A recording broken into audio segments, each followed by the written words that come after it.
Hola, bienvenido. Veamos si realmente la vida es algo más. Existen libros tipo enciclopedia, pesados, de peso considerable, otros tipo manual, más ligeros. Aquí tenemos uno que evidentemente es pesado. ¿Qué ocurría si soltamos el libro? Se cae, pesa mucho. Intentemos este mismo experimento con otro libro. Aquí tenemos uno que es más ligero, tiene menos hojas. ¿Puede ser que no se caiga? Vamos a verlo. También se ha caído. Intentémoslo con otro más pequeño. Este tiene menos hojas todavía. Se dirige hacia el suelo igual que los otros. Pero, ¿y si cogemos una sola hoja? ¿Qué pasará?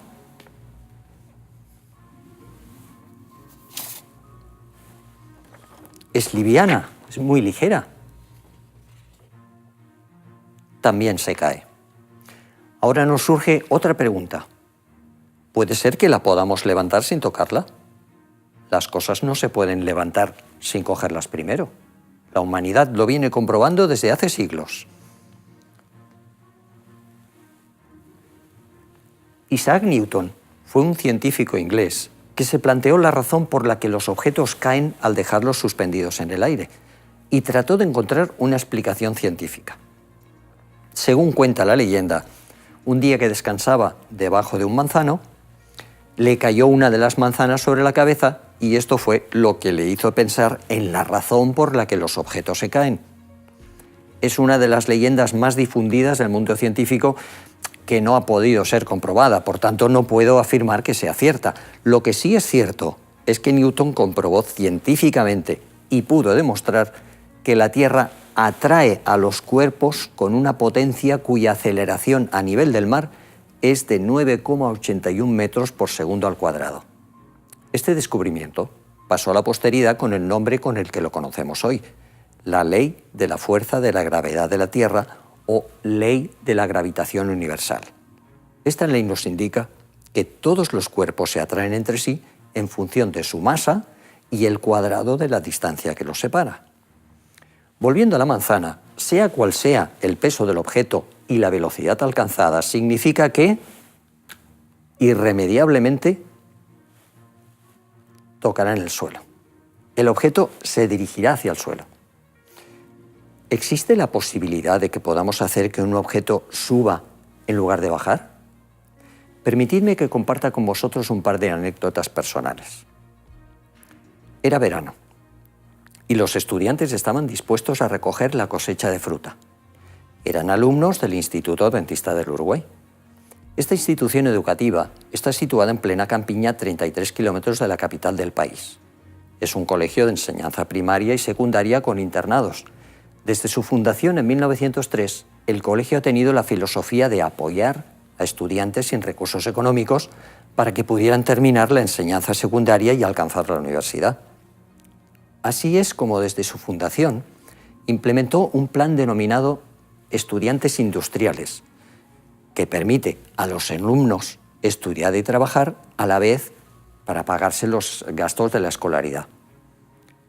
El colegio dispone de una finca amplia con centenares de frutales, huerta, invernadero. Gestiona también una carpintería donde se fabrican los cajones donde almacenar y vender toda la fruta recolectada. Aquella mañana el cielo estaba azul. El calor se hacía notar desde muy temprano. Dispusieron todo lo necesario para la recolección de la cosecha de fruta, que prometía sufragar los gastos de todos aquellos muchachos. Estaban preparados. Los cajones los habían traído de la carpintería, el tractor con su correspondiente remolque, las tijeras para cortar las frutas de los árboles, el entusiasmo por el trabajo y la esperanza para la obtención de la esperada recompensa económica con aquel trabajo. Al llegar al mediodía, contemplaron una nube en el horizonte, blanca como el algodón y con una altura que parecía desafiar al más intrépido aviador. Los muchachos y sus profesores sabían lo que aquel columbonimbus podía significar si en su trayectoria los alcanzaba. Una tormenta de verano acompañada de granizo, una amenaza para la fruta y la desaparición de las esperanzas e ilusiones que profesores y alumnos habían puesto en la cosecha. Se miraron con estupor y contemplaban cómo la tormenta avanzaba directamente hacia el campo de frutales. Se podía oír la lluvia y el viento les traía el olor de la humedad que lo acompañaba a la tormenta. ¿Qué podían hacer ante un fenómeno de aquella magnitud? ¿Qué podían hacer ante la fuerza de la naturaleza? Era una noche sin luna y un matrimonio joven avanzaba por la carretera de Barcelona a Madrid en una motocicleta de 125 centímetros cúbicos. Corría el año 1960. En aquel entonces, las carreteras eran poco transitadas, tenían un mal asfaltado, un peor trazado y, por si esto fuera poco, escaseaban las gasolineras. Si olvidaba repostar en una de ellas y se terminaba el combustible, podías quedar a merced de la noche. En medio del paraje más desolado y sombrío, el conductor notó cómo el motor empezó a funcionar a trompicones.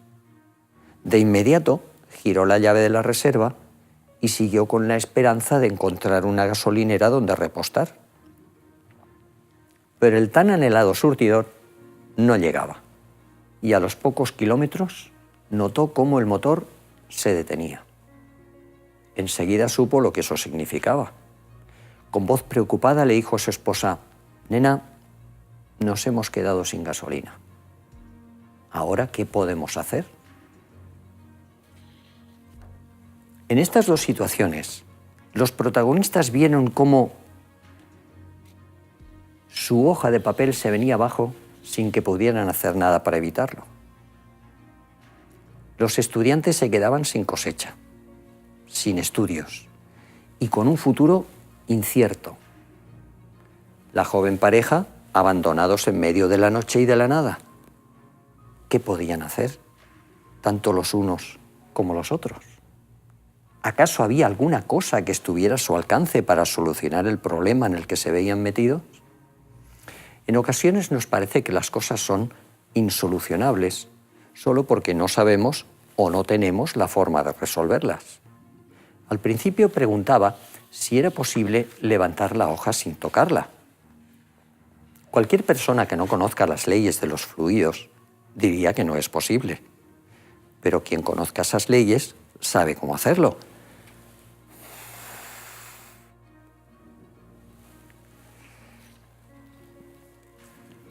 En la Biblia, el profeta Jeremías nos dice: Señor, Dios, ciertamente tú hiciste los cielos y la tierra con tu gran poder y con tu brazo extendido. Nada es imposible para ti. Y ante una situación cuya solución era humanamente imposible, Jesús se dirigió a sus discípulos diciéndoles: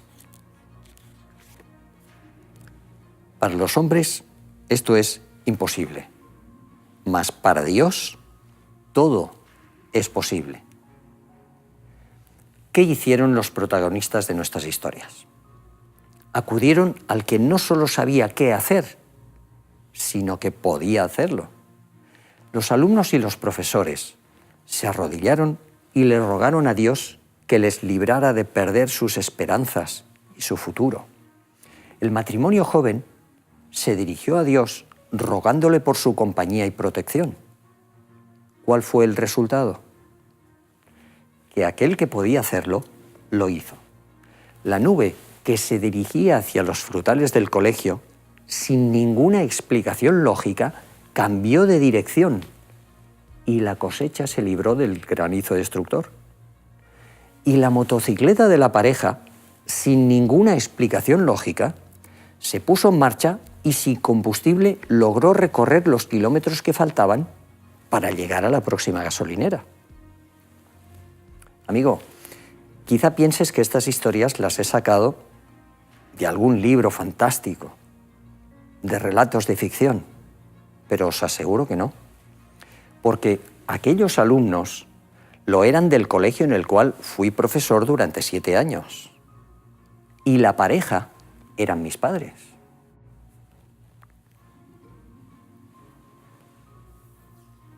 ¿Te encuentras ante una circunstancia de imposible solución?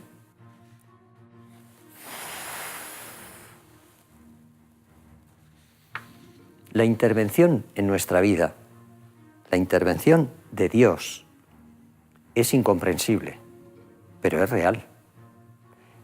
Con la hoja hemos podido hacer algo imposible, porque conocemos las leyes físicas que rigen estos hechos. Dios puede hacer cosas imposibles para nosotros, de manera que nosotros no conocemos ni entendemos.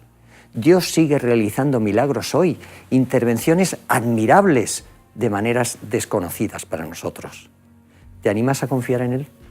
No olvides que para Dios no hay nada imposible.